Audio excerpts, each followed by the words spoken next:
So I hope you've all had a very good lunch and you feel rested and ready to participate in this session. This morning we heard some really good perspectives from the WHO, supranational CDCs, and also from the Global Health Emergency Corps and the Pandemic Fund. And all of these are really important to strengthen national public health institutes and their roles and functions. But at the end of the day, what is really matters is country level, because it's the country's national public health institutes who are at the center of epidemic and pandemic response and health emergencies. And so we need to build those very solid foundations and platforms that are needed at the country level. We need to understand the multi-sectoral perspectives, and also how do we develop from a country perspective an all hazards approach to health emergencies. So to hear a bit more about that, we have invited 3 of our very close national public health institutes to come and tell us a bit about their perspective, also touching upon their international experience of peer-to-peer as well, and why is that important, and how does that then build on the communities of shared practice, knowledge, and learning. So I would like to call to the stage Professor Hongbin Shen, who is the director of the China Center for Disease Control and Prevention.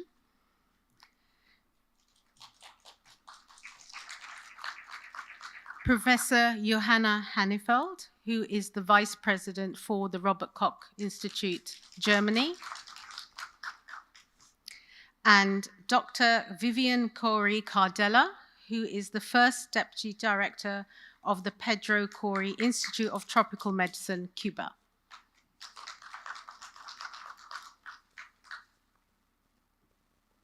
Thank you. First of all, thank you for accepting our invitation and being here for this really important meeting. We are going to be touching upon your views around your perspectives from a country perspective, a National Public Health Institute, but also thinking about what would your ask be from the G20 Ministers of Health, considering we've spoken this morning about finances, we've spoken about strengthening public health, we've spoken about strengthening national public health institutes, but what are the other things, governance, what are the other things that you think are really important from your country's perspective? So I would like to first invite Professor Shen to present. Thank you.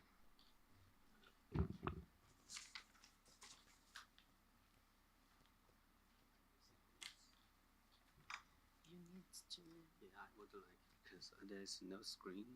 No screen. No, I cannot see. Here. Oh, okay. Yeah. To go back okay. and laser. Okay. Yeah. Welcome. Okay. Do you prefer this? Yeah, I and prefer go this. to the. Okay. Oh yeah, it's close. No, it's okay. Oh, okay. Okay, so ladies and gentlemen, so I'm very honored to be here to attend this very important meeting. This is a very good meeting, and we meet a lot of IANPHI, the experts and the leaders are discussing what's going on and what's next we are going to do. So my name is Hongbin Shen. I'm the Director General of Chinese Center for Disease Control and Prevention. And I also is the Deputy Director of the National Disease Control and Prevention Administration. This is a new agency that China launched in 2021, just during the pandemic. China launched this new agency, and under the Ministry of Health Commission, so under the National Health Commission of China. So, and now the China CDC is under the NCDPA. So this is the way that we are running. So I'm going to talk about the optimized national public health institution safeguarding global health security. That's for the national level. I'm going to present a little bit about the China expertise in this field.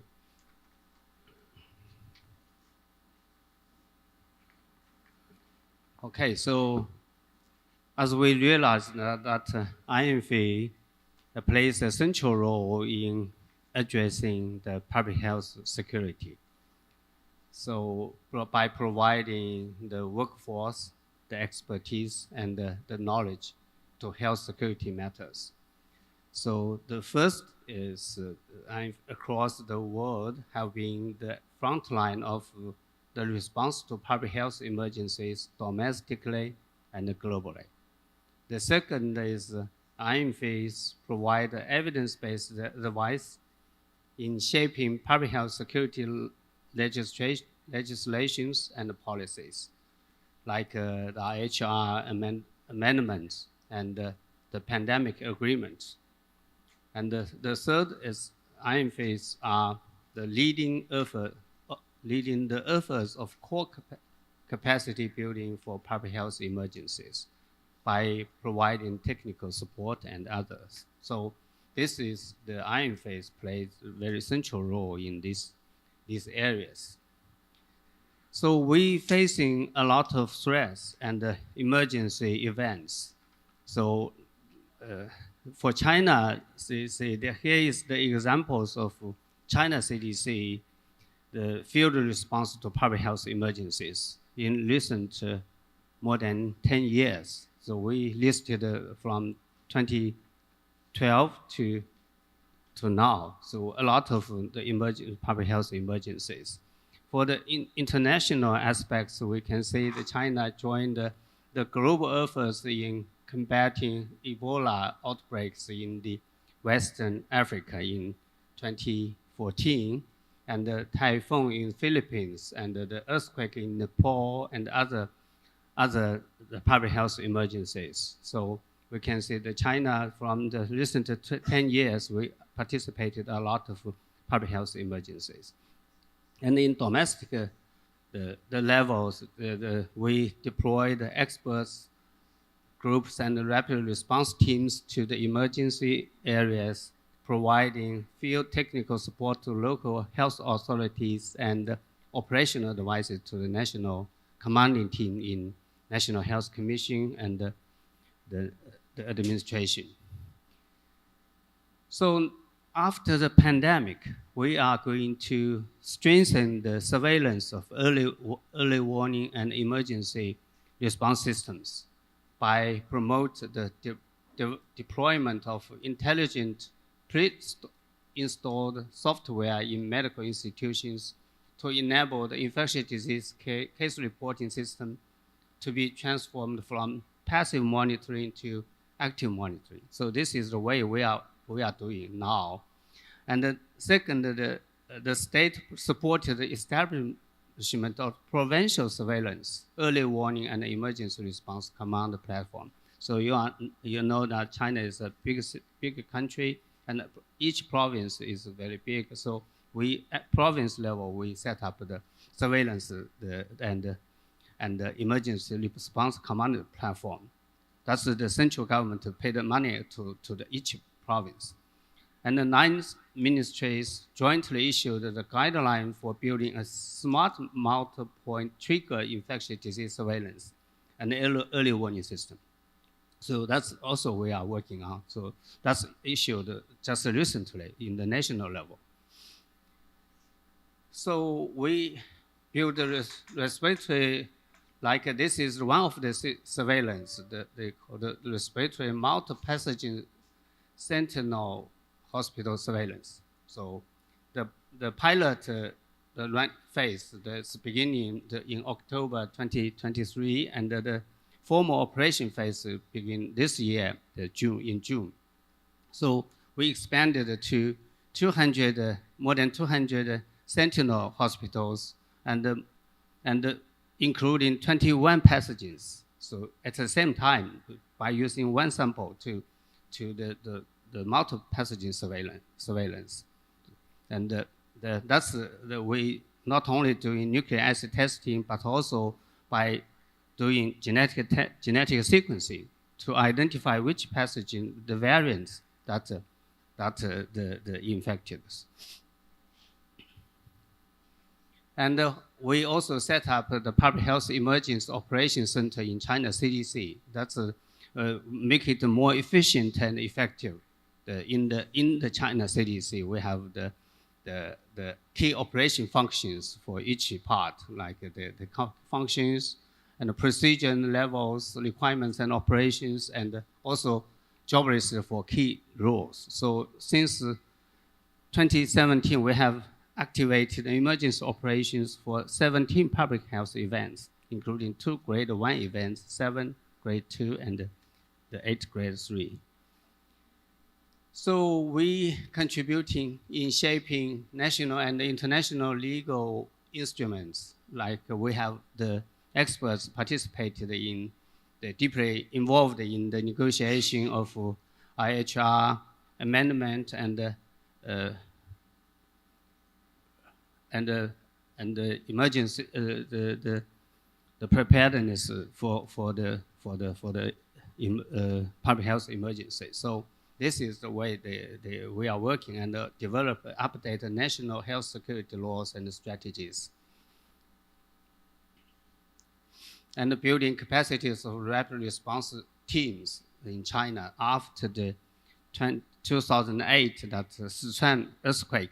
After Sichuan earthquake, that we realized that the very important for the rapid response teams establishment in provincial level. Each provincial we have this kind of the teams. So to date, 59 national teams have been developed in 31 provinces.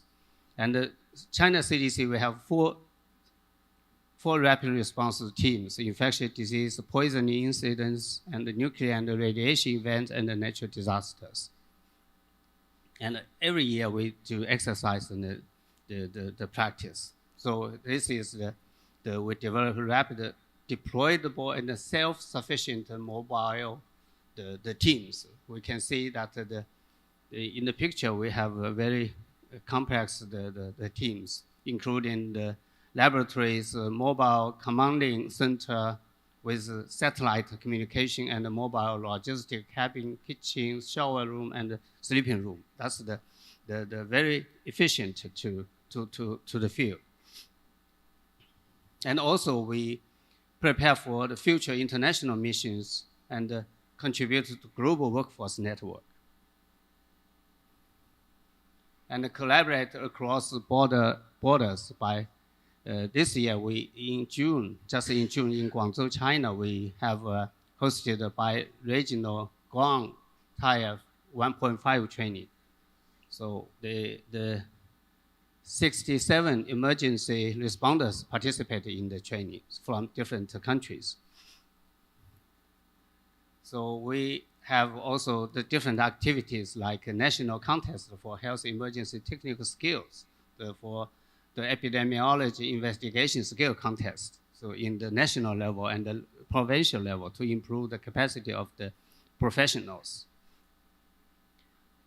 And also we have a very good the collaborations between China and the Africa. That's just last week we have a China African Beijing Forum. There are 10 initiatives. So one is the health, in terms of health. So we are founding partner of Africa CDC, the laboratory in Sierra Leone, and also we issued a laboratory in the African headquarters of African CDC, and assigned the experts working in African CDC. We have 2 experts per year, convene the high-level meetings and other things. So not only Africa, but also the ASEAN countries and other the mechanisms. So should we last? So in summary, China CDC will always be at the front line in supporting global health security efforts and committed to strengthen the core capacities for health emergency response as required by the IHR, and work closely with WHO, IANPHI, and other partner agencies to provide the needed support to the capacity building of the other developing countries, and collectively build a stronger and more resilient public health system and a global IANPHI network. So thank you.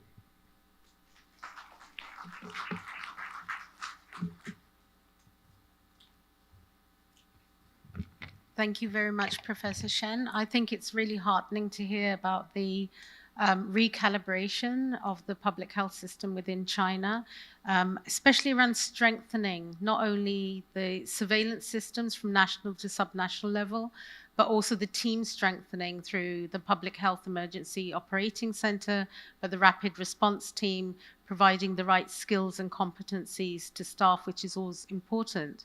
And you touched on something really important about the outreach work in terms of international support to other national public health institutes, which is always important, not only for developing capacity, but also bilateral exchange as well, and learning, which will always help us in the next epidemic and pandemic response system. So thank you for that. I would now like to invite Professor Hannefeld to present. Thank you. Okay. Thank you, Sadaf. And thank you for the opportunity to present here. I haven't got slides, so I will try to capture your imagination by talking. But I think it's actually quite a good bridge. Just to say initially, thank you very much for the invitation, for allowing me to be here. We're very proud members of IANPHI. We think this meeting is testament of the growing importance IANPHI has to the issue of pandemic preparedness. It's wonderful that the meeting is co-hosted by Africa CDC, a newish partner, a vital partner doing such wonderful work on the African continent, and of course Fiocruz, our hosts here. I don't know who from the organization is in the room, but it's wonderful to be here, and you are so inspiring as a famous NPHI. So I wanted to give some examples a bit more granular of the work that we do nationally, but also at the national level internationally, very much building on the sort of bridge that was just built, and talking about the Robert Koch Institute. So the Robert Koch Institute, I always like to stress this, has a long history. As a national public health institute, we're Germany's national public health institute, and we're tasked with characterization of pathogens relevant to the public health of the population, monitoring their spread, monitoring the burden of disease in the population overall. But we were founded for the already famous microbiologist Robert Koch 133 years ago. So we have quite a strong research tradition and a focus on a fair bit of basic research, largely in the frame of wet lab, and increasing also around implementation research. And I say this as it has great relevance for the work we do in terms of pandemic preparedness. We do not have a mandate for medical countermeasures or vaccination. There's a separate institute for that in Germany. So I just say these as qualifying remarks around pandemic preparedness. But what I really wanted to talk about today are the two aspects of our work that are of high relevance to pandemic preparedness. The national work that we do in Germany vis-a-vis the population of Germany, and the international work we do alongside and in partnership with so many of you. And the two are closely and intimately connected. Again and again, from COVID to mpox to the conflicts in Ukraine and Gaza and the concomitant health crisis we've just seen in our region, it's very clear now that national health protection is international health protection, and that the work we do internationally directly and immediately affects the health of the population in Germany. So it's not only imperative that we do the international work from the perspective of equity, solidarity, and human rights, but working on international health emergencies and response from the national level is also really good for our national public health. So, and this is very clear now. So let me briefly outline a bit what we do at the national level. So our mandate is covered by a German law, the infection prevention law. We have the mandate for notifiable diseases. There are 51 of them in Germany, and we've got quite a robust, probably the national colleagues would say we could have an even more robust system, but we've got quite a robust surveillance system. We draw on a lot of different data sources. So we get the for the notifiable diseases, we're notified by local public health offices or clinics directly. We've also got some hospital-based surveillance, the syndromic surveillance. We've also got a bit newer, the genomic surveillance, and also now wastewater and some of the other systems coming on board, including for the monitoring of resistance. I just wanted to mention that antimicrobial resistance is a big public health issue in Germany as it is elsewhere. And then a further key aspect of our work is to assess the emergence of new public health risks, including the pathogen characterization of novel pathogens or where these are changing, and the provision of public health guidance on these issues based on the best available evidence to what we term the informed public.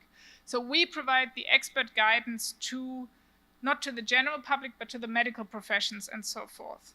And to do that, or as part of that work, we also maintain a network of clinicians for exchange on high consequence pathogens. And I wanted to mention that because this has been quite vital for us as an NPHI in preparedness and response. So that means if something new is seen clinically, we have a relatively quick feedback loop. And at the same time, it's a sharing mechanism that helps us enable preparedness in Germany. So just to give you an example, so last week, the National College convened a seminar for German clinicians on the manifestations of clade 1b of mpox as part of German preparedness. We don't yet have a confirmed case in our country. And then we maintain a national network of reference laboratories nationally and regionally. And this is for quality control and assurance, but it also helps in the development of novel diagnostics. And that's been really important. And again, we've been able to draw on the strong research tradition there in making some contributions internationally. And that really brings me to the international work that we do and the close connection. So this part of our mandate is relatively new. In 2017, following the outbreak of Ebola virus disease in West Africa, the German parliament extended the mandate of the Robert Koch Institute explicitly to help in support to health emergencies, including through the deployment of RKI staff, also for preparedness, for bilateral work in operational research and strengthening public health systems, and for multilateral work with the WHO and its mechanisms such as the Emergency Medical Team Initiative and GORN. And we operationalize this, or RKI operationalizes this through its Center for International Health Protection, and I've got the pleasure of being the inaugural director of that center. So this was created following decision by our parliament. We now have about 120 scientists who work there across a range of functions to strengthen international health protection. And I just wanted to outline a bit the connection that has to the national work, but also internationally. So first of all, we've got a duty and some responsibilities towards Germany. So we are responsible for monitoring systems for the epidemic intelligence internationally. We do this a lot in collaboration with the WHO hub for pandemic and epidemic intelligence, and not just to increase our networks, but also to increase and improve methods and to build that capacity in partner countries. And for that, we have a wide range of bilateral projects with partners largely in Africa and Asia, but also with Brazil, actually, I'm happy to say. And they focus on areas such as building laboratory capacity, ranging from genomics, but also basic training, also biosecurity, biosafety. And then we have a strong focus on surveillance, capacity building around that. And as a third area or element of this work, we've got a focus on operational research and including implementation science, as well as the evaluation of public health interventions. And I wanted to mention this here because this has really been rapidly growing, in part because we've seen such a flood of new evidence so rapidly emerging, right? And one of the challenges, I think, for NPHIs increasingly is how do you do this knowledge management effectively? So where we help partner countries build up NPHIs, there's now an increasing interest in the preparedness and response aspects to also know how to do operational research and how to do this evidence review function. Across all of this, partnership is crucial, and while we focus on capacity building, this is always mutual. So we learn alongside our brother and sister institutions, we build a network of partners, and that increases all of our preparedness and our ability to respond quickly. But it also means that we learn from one another in the methods, right? And it means that we build these trusted relationships that we've learned are so hard to do in short time periods during crisis. And then, and that's the other leg in a way in which our international work stands, are the multilateral partnerships. So in addition to bilateral partnerships, we work through the multilateral mechanisms, for example, at the WHO, the Emergency Medical Team Initiative, or the GORN network. And what we do is we support the network centrally at WHO, so we participate in them, we support them through leadership training and so on. But we also, in some of our bilateral partner countries, help, for example, with the establishment of emergency medical teams. So we have a very nice intertwining of bilateral work and multilateral work, and that strengthens preparedness together. But all of this has a huge benefit for our national preparedness and ability to respond. So first of all, we have first-hand information. We are much better connected. We learn about new threats and pathogens much more quickly, but it also means that our workforce is really highly skilled. So the people who work at national level are also the people who get deployed through these networks. They gain international exposure. They've worked alongside peers. That means in an international crisis, it's already integrated. That health workforce is already integrated. And it really means that this workforce, which ultimately are the first responders around the world in an emergency, have received the best training. So to bring all of this together, so I tried to outline, there's lots and lots of different activities through different channels that we work at, very much rooted at the national level where we are. It's very evident that the national level is crucial, and NPHIs at national level are crucial for our collective preparedness and response. So if I could invest anywhere in making the world a safer place, I would invest in NPHIs, right? There's absolutely no doubt. And the second point I wanted to make is really how closely national and international health protection are intertwined, and the extent to which national preparedness and response activities are strengthened and supported by the international work we do. So I work exactly at that juncture in a National Public Health Institute, in a leadership function where I'm responsible for the international work, but I also see the national work.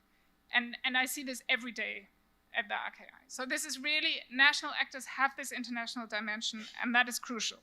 So my 3 asks for the G20 would be to recognize that national public health structures and institutes are really empowered and need to be empowered in their role in health emergencies and response. So there should be a strong commitment to that.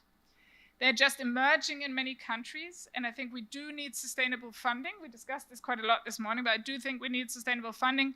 And then the third, and I was delighted to hear the Minister of Health for Brazil say this morning already, I would think it would be great if the G20 establish a track of a regular NPHI meeting to just keep monitoring this commitment, to keep this exchange going and keep the visibility. Thank you. Oh, it's not mine.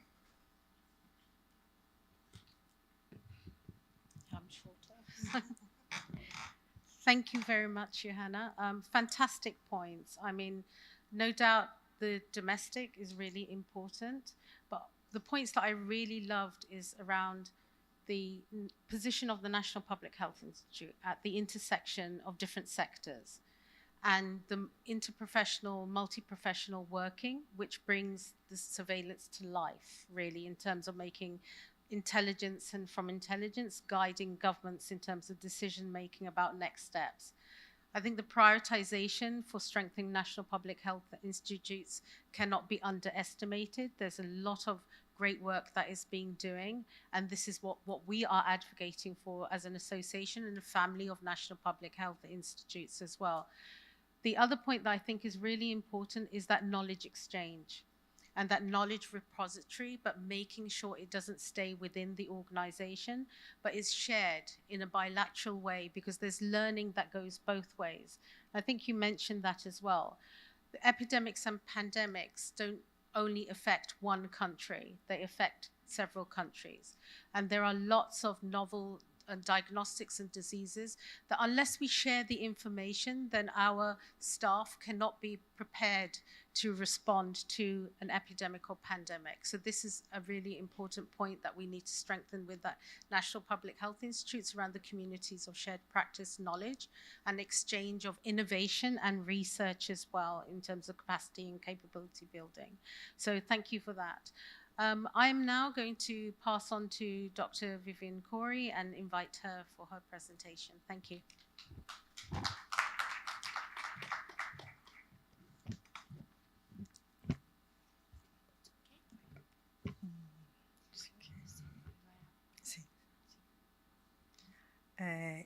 Good afternoon.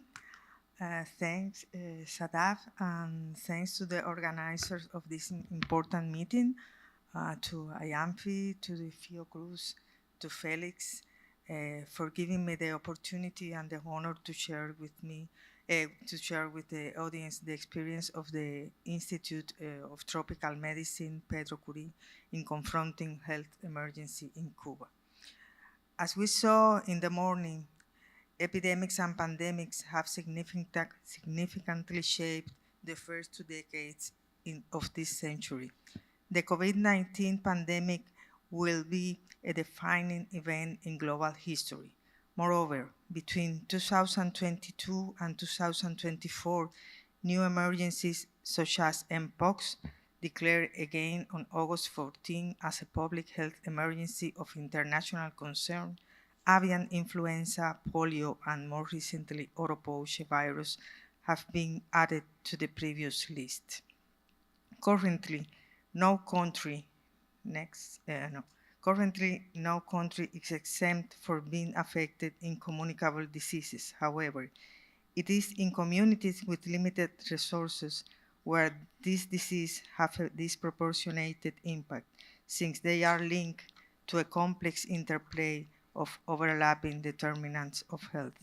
This situation highlights the urgent need to develop integrated intervention with an intersectoral approach within the framework of One Health, led by the political will of the governments of each country.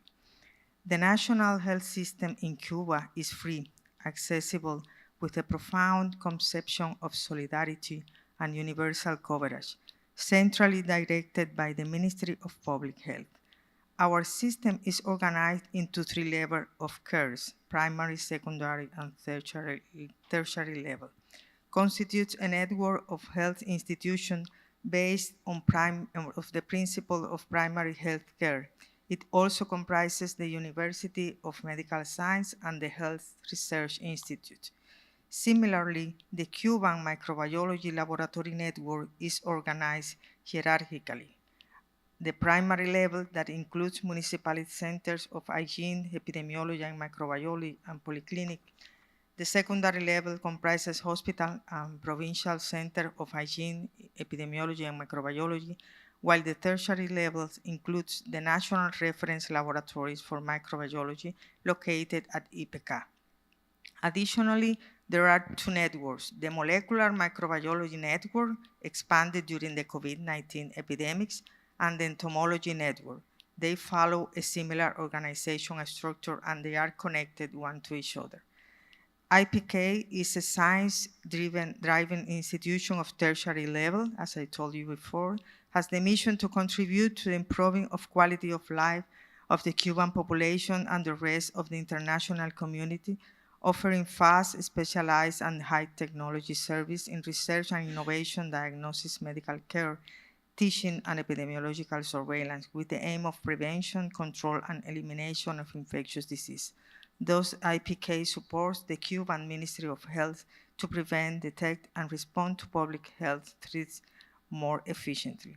The IPK has the particularity that within the same institution, we have the Center for Research, Diagnosis, and Reference, and also 2 hospital centers, one located at the IPK facilities for managing patients with infectious diseases, and other for isolation of asymptomatic individuals that need to be quarantined during pandemic or epidemic settings, including travelers from endemic or transmission settings. Its expertise in tropical and infectious diseases makes it our institute a key institution for monitoring, diagnosing, and clinical management responding to potential pandemics, as well as for support and advisor in other prioritized health programs. Some of the specific roles of IPK in pandemic preparedness and response include epidemiological, clinical, and laboratory-based surveillance of infectious diseases, including monitoring of emerging pathogens.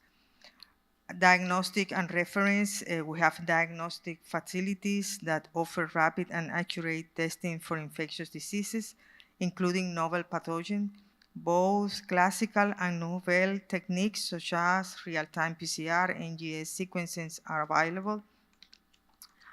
We have conduct research also on infectious disease and pandemics, including vaccine evaluation, treatment options, and epidemiological studies, among other disciplines with impact in public health fields. And we have training and capacity building also activities. The Institute offers pre- and postgraduate training activities that I will detail later. The Center for Research, Diagnosis, and Reference hosts the National Reference Laboratories for Virology, Bacteriology, Mycology, Parasitology, and Entomology. In total, we have 23 national reference laboratories, some of them accredited by WHO. It also has a modular BSL-3 labs. The IPK hosts two WHO PAHO collaboration centers, one for TB and other for dengue and its vector, which promotes coordinated work in the region in integrated activities with PAHO. Over the years, the Institute has played a vital role in early detection, laboratory diagnosis, prevention, control, clinical management, treatment, and alert to the Ministry of Health of various diseases and epidemics in Cuba. Some examples are shown here. By the end of May, Cuba reported the last emergency of oropouche in the country, with more than 400 cases confirmed so far in all provinces.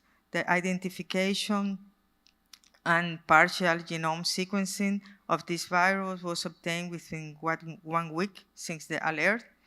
And currently, we are working together in coordination with Fiocruz, Amazonia, and PAHO, searching the origin of these epidemics. So far, the virus is similar to the one reported in Brazil in 2023 and 2024. The institution offers pre- and postgraduate training activities, including a medical residence program on microbiology, 6 master degree courses, and a doctorate program on infectology and tropical medicine, as well as individual trainings and annual courses. IPK maintains an exchange of researchers and students with scientific and academic institutions, mainly from Latin America and Europe. In this area, an important issue is international recognized course of dengue and other arboviruses organized by IPK professionals, along with remarkable national and international colleagues. We recently concluded the 18th edition of this highly prestigious course. Also, IPK conducts research in more than a dozen of fields, ranging from emerging infectious disease, sexually transmitted infection, genomic surveillance, to arboviral researchers and strategies for controlling mosquito-borne disease. These researches are developed through national and international projects. Intense international collaboration also mark the history of IPK. This commitment to global cooperation includes consultancy in Latin American and African countries, participation in expert groups of WHO, PAHO, TDR, and IANPHI, collaboration with different international agencies, universities, and other national institutes of health overseas. This partnership have allowed personal training, the introduction of technology, and the advance in important research topics on infectious disease.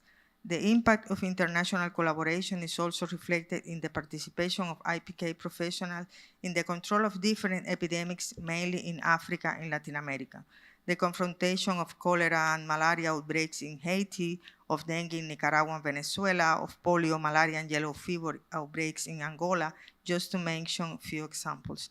IPK, together with PAHO, was responsible for training the Cuban doctors who served in West Africa during the 2014-2016 Ebola outbreaks. IPK professionals served in 6 countries during the COVID-19 epidemics. Before I finish my presentation, I would like to expose a brief summary of the role of IPK during the COVID-19 pandemic preparedness and response. Together with the Ministry of Health, IPK was part of the Technical Advisory Group for COVID, which was in charge of organizing the National Strategic Plan for decision-making even before the virus was detected in Cuba. Experts from IPK integrated the Minister of Health, Innovation, and Science Committee, under the direction of the Minister of Health and the President of the country. The institution provided medical care to the first patients. Next. The institution provided medical care to the first patient diagnosed in the country and led the design of protocols for clinical management, treatment of the patient, and follow-up during convalescence. With the support of PAHO, the diagnosis of SARS-CoV-2 was established in Cuba early in the pandemic, initially conducted at IPK before being decentralized to all provinces with a start-up of 27 molecular biology laboratories under the advisor of IPK. We maintained genomic surveillance also from the beginning. An important milestone was the incorporation of neutralization studies of individuals vaccinated with a Cuban vaccine, demonstrating their effective response to all variants of the virus. Epidemiological studies of clinical initial outbreaks were also carried out, including contact tracing of asymptomatic cases, and the principal investigator of the clinical trial of the Cuban vaccine candidates against SARS-CoV-2, Abdallah and Soberana, were researchers from the IPK. The results of the research carried out as part of science and innovation have been published in several journals of highly scientific impact. In summary, IPK is a crucial institution in Cuba's preparedness and response to epidemics with its research, training, and leadership in combating infectious disease. A final consideration and key point, we also, as previous speakers, we consider that national public health institutes significantly contribute to the health system in the surveillance of infectious diseases and confronting epidemics. Thus, they should be continuously supported to guarantee the strengthening of them. The collaboration between nations mobilized during the emergency response needs to be continued and enhanced, and fostering alliances between countries with multi-sectoral approach will contribute to build a future where early detection, rapid response, and global collaboration are the cornerstone of our defense against emerging disease. Thank you.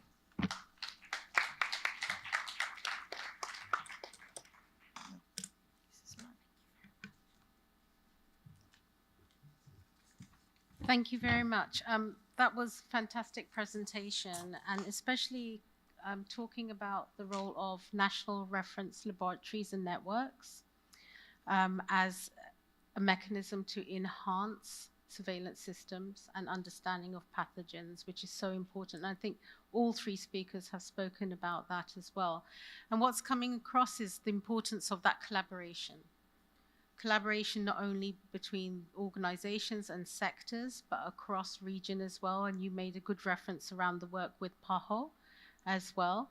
And I think that sharing of information and building capacity and capabilities of the workforce across different sectors is really important within this.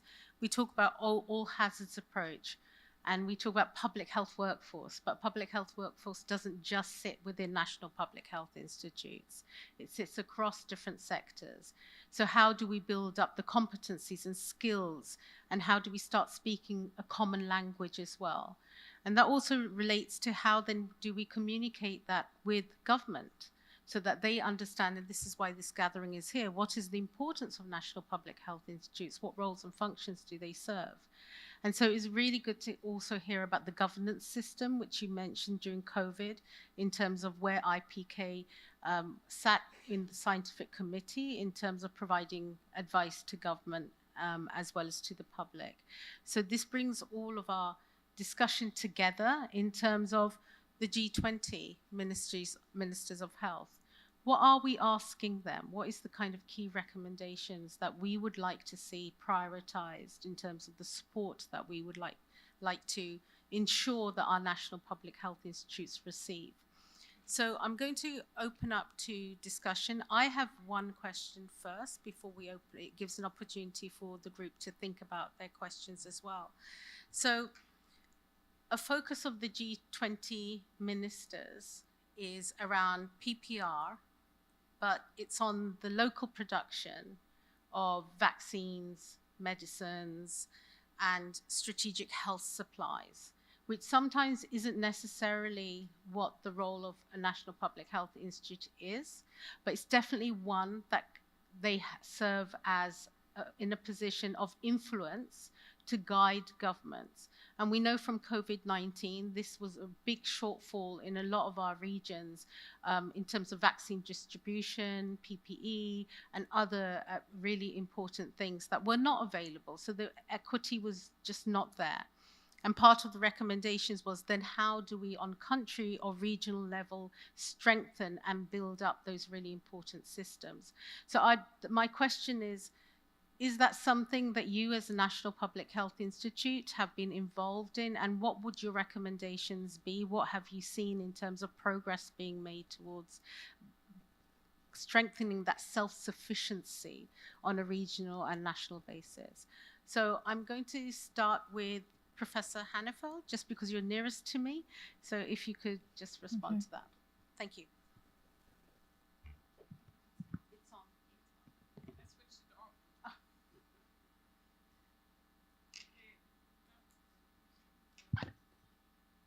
Okay. Yeah. All right. So the short answer is that I belong to an NPHI where this is not part of the mandate. Yeah. So this medical countermeasures is not part of the RKI mandate at all, and there's a separate in Germany. There's a separate institute that deals with vaccination, the Paul-Ehrlich Institute. So there is a government agency. I'm going to say two observations. So within the EU, obviously there's been a new agency created that has some mandate for medical countermeasures trying to learn. HERA, and the colleague from ECDC I think is not here, but would probably be able to speak to that a little bit more. I think the second point is a general observation. I think that we all share is that this does not seem to have been something that worked well, right? I can during the pandemic, so nobody can be satisfied with how that worked, and I think. I don't know, just, again, it's not in the mandate of my organization, but I can't think of an example where I say like, okay, let's point to that and say that was a wonderful and successful example in this, right? So this is clearly one of the sticky issues to that needs addressing, and perhaps the hardest question to ask us. So I'll give it on to my knowledgeable colleagues. Professor Shen? Yes, this is a very good question. So after the pandemic, so how the government to respond to this kind of the emergencies. So my thinking is that in the at first in the national level, what we are going to do to prepare for the next pandemic. So in terms of the medicine, like vaccine development and vaccination, and also the strategies for the future preparedness. So for China, after the pandemic, we have take over the mechanisms for multiple ministries collaboration mechanism to innovation of to invest to the research and development of medicine, the development of vaccination. That's in the national level. That's the strategically we need what we should prepare. So what kind of medications that we need to support?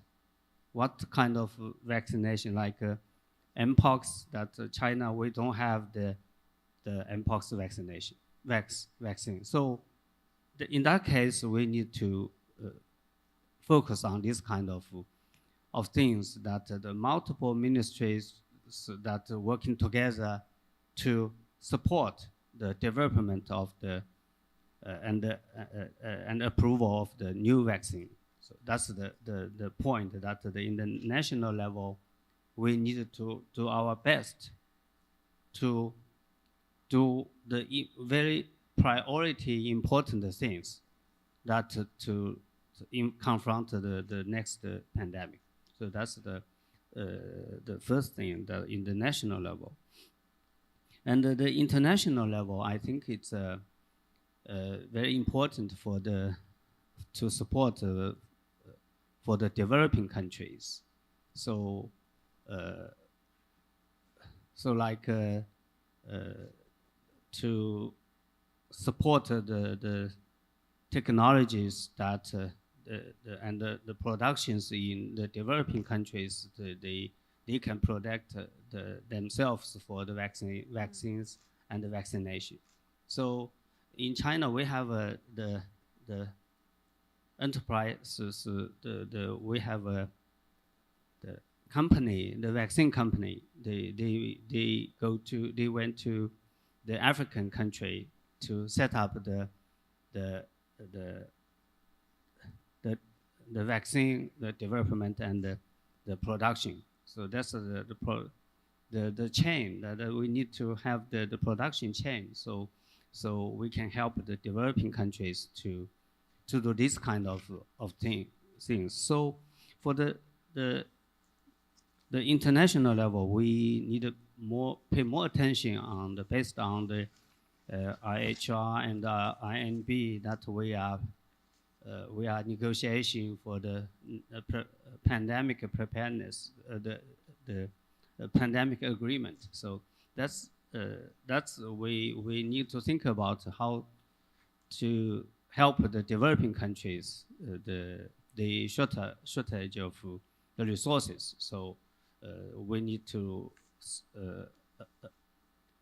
transfer the technologies and the medicine, vaccination to help the people that they are interested. They are very necessary to avoid the pandemic. So this is the way that we, I think, the regional and the international level, we need to collaborate with each other and to sharing the information with each other and to response to the pandemic together. So that's the way I think we need to do.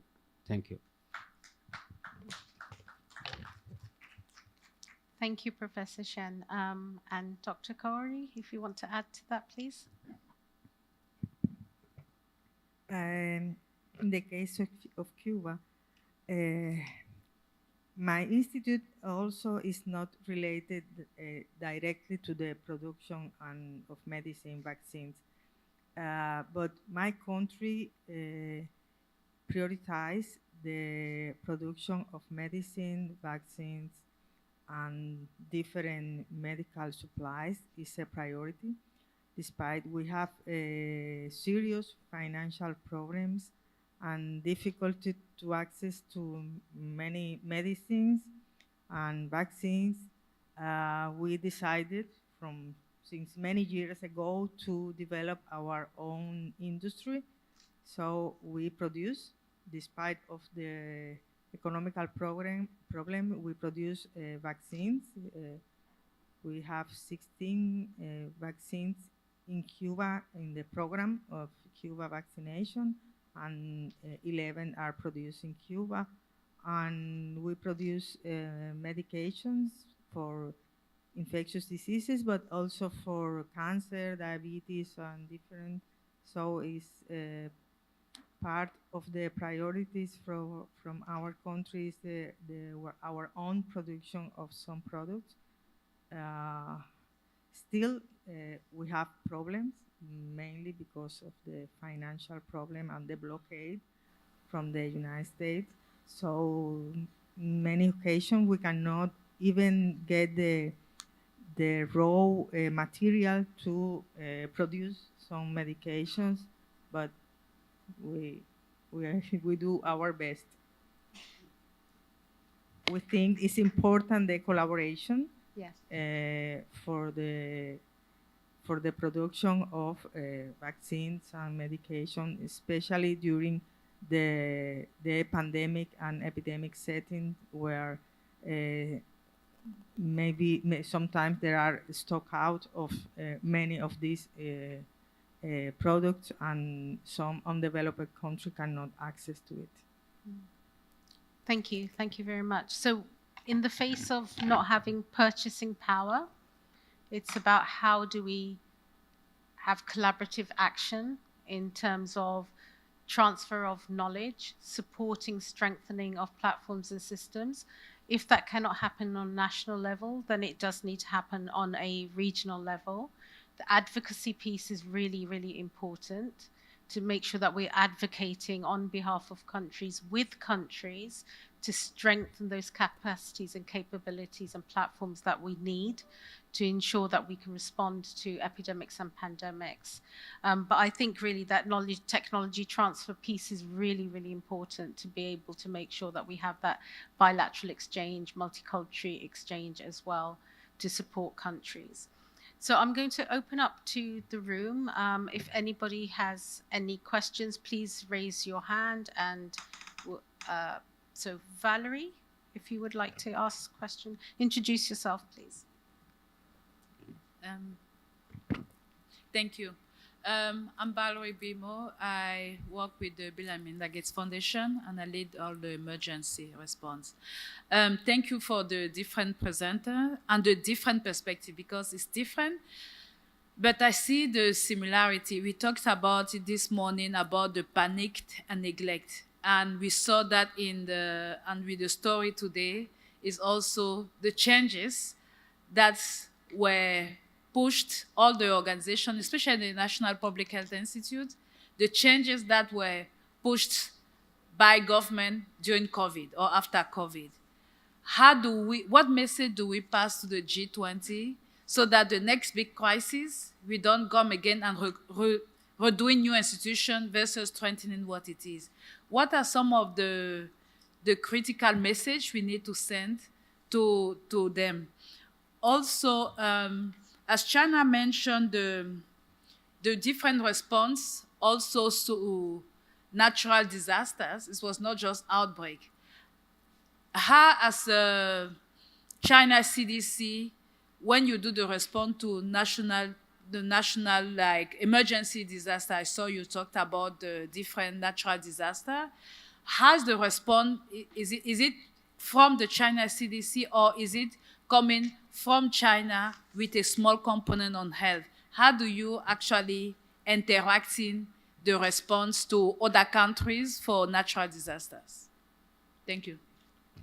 So we're now talking about an all hazards approach to health emergencies, Yes. not just outbreaks. Yeah, so I think what Valerie's asking is, as China CDC and as China, how we spoke mostly about pandemics in terms of epidemics and pandemics, but we're also, very concerned about the wider impact in terms of all hazards impact on health, whether that's through a natural disaster. So could you talk a bit about the organization as a National Public Health Institute, and how are you set up to respond to other disasters? Is that correct? Yeah, the China CDC, we have the Public Health Emergency Response Center. That's the CDC have this kind of center. As I mentioned in my presentation, that we have the core functions, divided to the different sections, and we have each department have their own functions, and then we have working together to the risk assessment to evaluate whether this is grade 1, grade 2, grade 3, and just a watch observation, and then what kind of preparations we need. So we also have this kind of session to what kind of everything we need to get ready. So if there is an emergency, then we can go right now and fly to the destination right away. So at the same day, so they arrived to the field. So that's the emergency. We go. So not only for infectious diseases, but also including the natural disasters, earthquakes, flooding, So in just recently, there's a typhoon in South China. So there's a flooding in Hainan province. Then the China CDC, we have the emergency center. We send experts to the field to help the local authorities to dealing with the public health issues like water cleaning and disinfection and something that avoid the infectious diseases after the flooding, after the earthquake. So we also have the provincial level, like the rapid response teams for infectious diseases, also for the disasters, for medical emergency rescue teams. So we have the complex, the team that we get everything together. So they can help themselves after they arrive to the field. So like a kitchen, like washing and like sleeping room, they get everything in the field. So then they can working on the field. Otherwise, they cannot live even after earthquake. We have this kind of experience. Then we establish this kind of rapid response team. So for the different kind of disasters, emergency events, and so on. So this the China. So we're not only dealing with infectious diseases, but also we are also facing the natural disasters. But the disaster after disaster, probably there's infectious diseases. That then our responsibility is to avoid the diseases. Okay. That's the way we are working. So can I just ask a small follow-up question about prevention? Because you've just mentioned, really our first port of call is how do we prevent these diseases from happening. One of the most important aspects, and we've touched upon that, surveillance systems and all hazards approach to surveillance systems. But within China CDC, do the public health professionals on a regular basis collaborate with other ministries and other departments to understand their data and how that impacts and influence in terms of forward planning for disasters, possible disasters, for example, and then how to minimize the health threats and the impact on human health? Yeah, I think it's the China, the government, taking care a lot of things. So if the local government or there is something, the disasters happen, then the provincial level and the central government level will working together. So to help a lot of people will go to the field.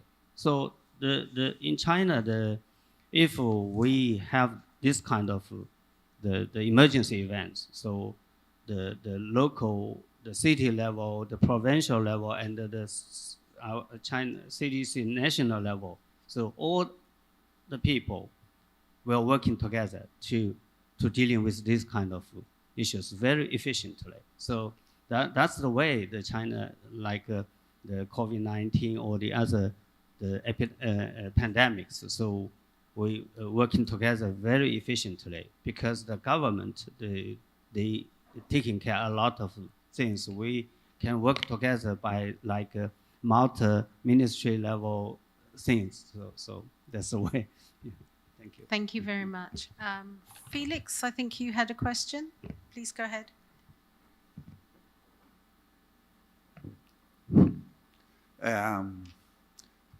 Actually, a comment and a question. My doubt, my comment is that we have talked for many years in different fora about the risk of appearing new epidemics, as was shown particularly with the Cuban IPK. We've had continuous pandemics, each of which are normally more widespread. And we have some permanent pandemics like cholera, which is about only 200 years old, at least recognized and diagnosed. It's not so new. My question, my doubt is, and we know that most of this occurs even more and more quickly because of environmental changes, which are absolutely responsible also for climate changes. So my question is, are we always running after the new transmissible disease, which we know is going to appear, but which we don't know which? So we first want to, we know it's going to come, so we want to detect it as fast as possible. This is new technology in order to prepare a vaccine, in order to vaccinate, particularly in places we know we will not reach the people who need the vaccine, like cholera is a good example. So can't we start thinking to prevent those diseases to appear? How do we do that? I would say at least trying to do territorial research in order to know in what parts of the world, of the countries, those new diseases can appear. Because after all, those epidemics start somewhere. So, like for instance, very many, a century ago, when there was those studies on endemicity, natural nidality of transmissible diseases, Pavlovsky and so on. So isn't this an approach we should at least try to have staff in our institutes, geographers and anthropologists and so on, that might study and detect priority territories where those diseases might appear? This is one thing. And the other thing is a question I have, because of course, technology transfer for local production is a very hard discussion because of property rights of industries and their cost and so on. But on the other side, we have capacities, as IPK showed. Is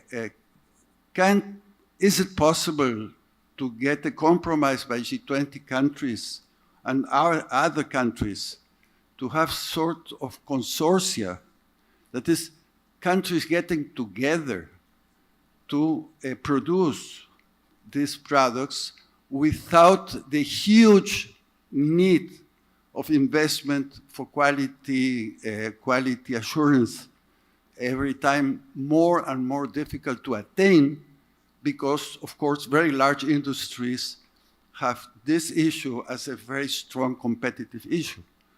So one thing is about the consortia, possibility of consortia, and the other thing about preventing new diseases to spread, because they're there, of course they exist. They are not generated spontaneously.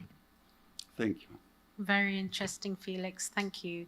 So I'm going to ask each of the speakers to respond to that. So the first was about IP, technology transfer, and finding a solution through G20 to build a consortia to kind of streamline and fast track some of that. The second was around the competitiveness between how do we ease that and make sure that that is streamlined as well. What was your other question, Felix? There was two. About the territorial research on areas in the world where those new diseases might appear. Exactly. So how are we going to change the scenario so that we're not responding all the time, but we are fast tracking in terms of forward thinking and learning around new diseases and how we can prevent them from impacting human health. So, Johanna, you're looking at me, so I'm going to ask you to respond first. Yeah, that's me. Yeah, no, I'm going to respond to the question around the understanding risk, I think, for the re-emergence or emergence. And I couldn't agree more that I think that's part of so the unknown unknowns are part of what I think are absolutely essential for us to have a smarter understanding of risk for new public health emergencies, which may have old causes, right? But the changes in our social world and our natural world are such that we're seeing completely different emergence. And just the point about the all hazards approach is, for example, I would have given a totally different answer to Professor Shen. I would have said, oh no, public health, we have very limited mandate. But all the crises are so complex now, right? Precisely because of that.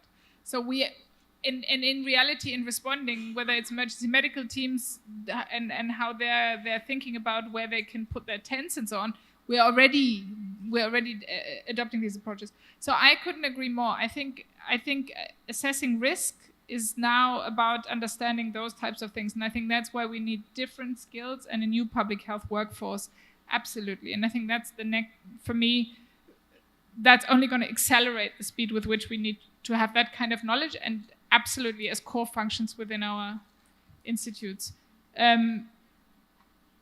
On the second question, I'm going to be very weak because again, it's not the area, but I think I don't think it's going to be an easy win in the G20, right? Because if it was easy, it would be there already. That would be just my thing about thinking about how you play those fora. Professor Corey, would you like to go? Dr. Corey, would you like to go next? And then Professor Shen. Yes, I'm going to talk about how to prevent the emergency or emergency of different agents. And of course, this is a difficult and tricky situation. And there are some projects of early warning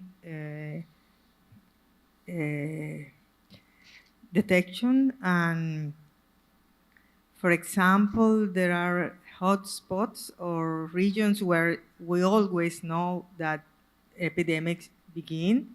So there are strategies now, I think international and also national, to search in this area the possible emergency or emergency of specific pathogens. For example, in Cuba, we know some areas where dengue starts, so it's important to search there continuously. The entomovirological surveillance, because if we find the virus in the vector before it appears in the humans, so we can take an advantage some weeks before the epidemic starts. And there are many different ideas and strategies to move before the epidemic starts. So, but I think this is a very important aspect to try to get the next pandemic before it starts. Also for H5N1, there are a lot of strategies searching in different places to get before it is moved to the human. So this is the way I think is working. And regarding the second aspect, of course, I totally agree. If it is possible to get a consortium and to sign a consortium to collaboration for the production of this medication or vaccine, etc.